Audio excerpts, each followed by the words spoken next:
Hey listeners, welcome back to another episode of Diving Deep with the Levs, where we focus on thriving in your relationship. This episode is brought to you by What's the Biz 559, who focus on strengthening entrepreneurs, strengthening our community. They focus on bridging the gap between low socioeconomic classes and high socioeconomic classes. And so, man, we welcome you to our second episode. Man, it's good to be here. How you feeling? I feel great, honey. How are you doing? I'm doing good. So, I know you wanted me to, but what are we talking about today? Got him. We are talking about stress management and how that affects marriages. Yeah, so we know the holidays are coming up. We know that you're about to spend time with your family. Yes. We know that you got people coming in from all over the place, or you might be traveling. And we know that one of the things you want to do is you really want to enjoy time with your family. But one of the things that creeps up in every family, every home that we don't talk about is stress. Mm-hmm. And we want to address that today with you. So statistically, 88% of Americans say that they are more stressed around the holidays, and couples are likely to argue 7 times during the holiday season. Is that crazy, honey? That's crazy. So just think about that. You are expecting to have a great time, but you're going to get into an argument 7 times. Now, this isn't speaking to everybody. No. But on average, couples are going to get into 7 arguments over the course from November to January. That's crazy. So imagine what toll that can do to a family and the kids in a time that's supposed to be joyful. Yeah, I feel like stress is the thief. Thief, like during the season, it's focusing on giving, being thankful, present, setting goals for the new year.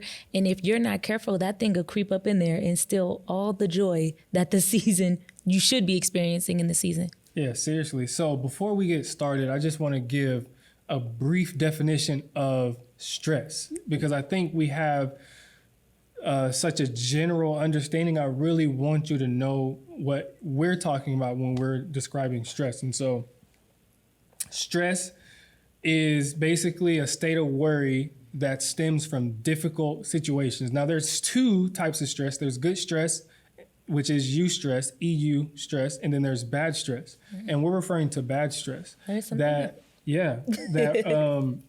Basically, like, there's this mental tension that comes from like being in a difficult situation.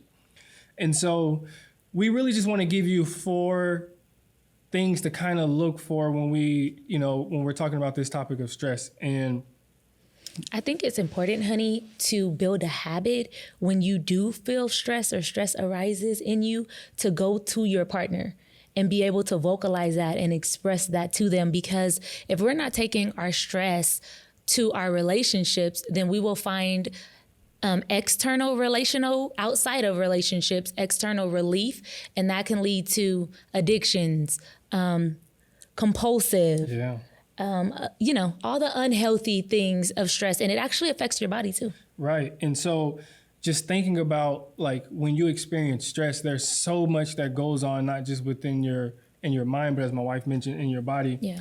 And what we tend to do is we find coping mechanisms outside of the relationship.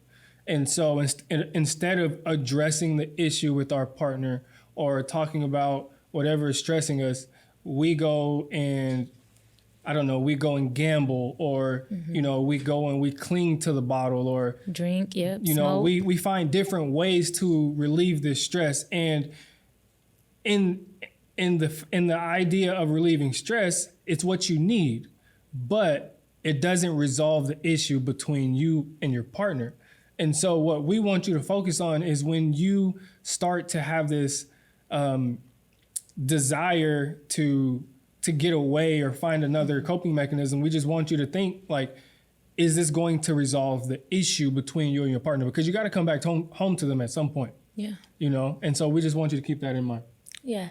So stress affects everybody differently and we respond differently to it. Some people will lash out. Some people will shut down. Some people will sleep. Some people will clean because they're anxious. Some people will emotionally eat. I'm telling on myself, that's me. But it affects us all differently. Ice cream, that's her thing. Ice cream. Give me some ice cream and a bath and I'm all good. You is, Lord. But it affects us differently. So we want to go over the 4 different responses, response styles to stress. Yeah. So the first one is the avoider. Now, this person, by any means, when anything arises, any type of tension within them, they are going to get away. So they are focused on like isolating when they're stressed, like they will not approach their partner, like they're going to do whatever it takes to get away. And so for them, conflict is hard to enter into. So they find their relief when they are in the absence of conflict. The second one is the pleaser. This person focuses on, I'm only okay if you're okay. So I'm going to make sure that I'm doing whatever I can to make sure that you are happy. The third one is the vacillator. Mm-hmm. And this basically is the protester. This is the one that goes back and forth with being indecisive, not really knowing what to do, not really knowing how to. So in their mind, they're like all confused. And part of their confliction comes from like being stuck because I want to make it right, but then I don't want to because I don't know how the result's going to be. And then the controller is the person who gets stressed when they can't control something, when things are unpredictable, when they can't get a pulse for how it's going to end, when they are unsure. This is where their stress arises. So it's important to know each other's stress response. So, honey, what do you do? Out of those 4, what is your response to stress? Okay, so you're going to put me on the spot. I should turn it back on you, but I'll go after you. Okay. So my natural response is to avoid. Naturally in life, I get recharged when I'm by myself. So when there's a lot of conflict, like I really just need to go and process because in the moment, like I don't want to hear what you got to say. Like I don't want to make amends. My obligation in that moment is to self-soothe because if I don't, the conversation isn't going to be productive because I'm in a headspace to where I can't think straight because I have so much going on. So my natural style is to avoid. And so I got to get a way to make that happen. What's yours? So you put me all on the spot. Let me guess. Nope. Let me guess. Tread lightly. I would say you're a pleaser. Lucky guess. You're a pleaser. No. You're a pleaser for sure. When I first seen this, I'm gonna be honest. I was like, I don't really see myself. The one that I related to the most was the pleaser, but I was like, I don't agree with everything that was defined in that in terms of a pleaser. But in thinking about it, I don't like run from conflict, but I do want to make sure you're good. Like if I notice your mood is off, I'm like, what's wrong? You okay? What you thinking about? Mm-hmm. You know? Yep. So I noticed that. And then we recently had a discussion about this, but realizing that, because a lot of the ways that we respond to stress actually comes from our childhood and what we learned and how to handle stress as a child. So obviously that pours into our adolescence and who we are. And so realizing that a lot of the things that I do it stems from my childhood. And although it wasn't necessarily bad things, the motives behind it was in wanting to make sure you were pleased in all areas. So things were harmonious in a sense. So I was like, okay, I guess I am the pleaser for sure. That is definitely my style. But in knowing that, what that looks like is, okay, for you, if I see that you're wanting to retreat, then I can ask the question, honey, what's going on? Let's talk about it. What's stressing you out? Or let's say that you like to clean, like you get anxious, you want to clean and organize everything. So if your spouse is aware of that, when they see you organizing, then they can ask the question, what's going on? What's really on your mind? I see that you stress, because a lot of times we do things like subconsciously without even realizing that we're under the stress that we're under. Yeah. And so with being able to identify that is very helpful. Now, with knowing each other's stress response, this basically is you being aware that you know how your partner is going to respond. And not only that, you also need to be aware of yours. Yeah. Because if you're not aware of how you're responding, you'll easily blame your partner for the issue, for lashing out at you when it's hard for you to see your role in it. So knowing both of your stress responses, knowing how both of you respond to stress. Are you an emotional eater? Like, are you going to leave the house? Are you going to do retail therapy? Like whatever your situation is, like make sure you're aware of it, because this can also add secondary stress to your relationship. Because if you go and you spend money because you're stressed, now if you're in a situation where money is tight, now you have other topics to talk about. Yeah. Now it's not just stress. Now it's, well, we need to make sure we have money for our kids' food. Like what was you thinking? And you weren't. Like you just needed to get out of that. And so being aware of your stress response is very, very key. Okay, so now with understanding that stress, how do we reconnect that bond? When you know each other's stress response, stress is naturally going to like almost stretch you away from each other. And so one of the things you have to do as a buffer is you have to provide comfort for one another. And there's a process for that. And so we're going to call it like reconnecting the bond. And one of the first thing you have to do is you have to be aware. You have to be aware of yourself and other. This is going to require self-reflection, understanding of your feelings, like your underlying needs, and making sure that like you're aware of what both of you need. So the first step is awareness. The second step is engagement. And this is where you're asking like direct questions like, what do you need? What is it that is actually frustrating you? Like, this is where instead of like running away, like you're actually addressing the conflict, because the conflict or the stress on the other side of it is closer and deeper intimacy, because you learn how to solve a problem together.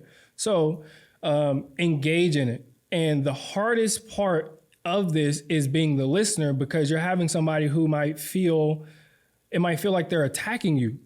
And as a listener, you have to be able to hold those strong emotions, because naturally when someone's coming to you with an issue that's backed with strong emotions, you're going to get defensive.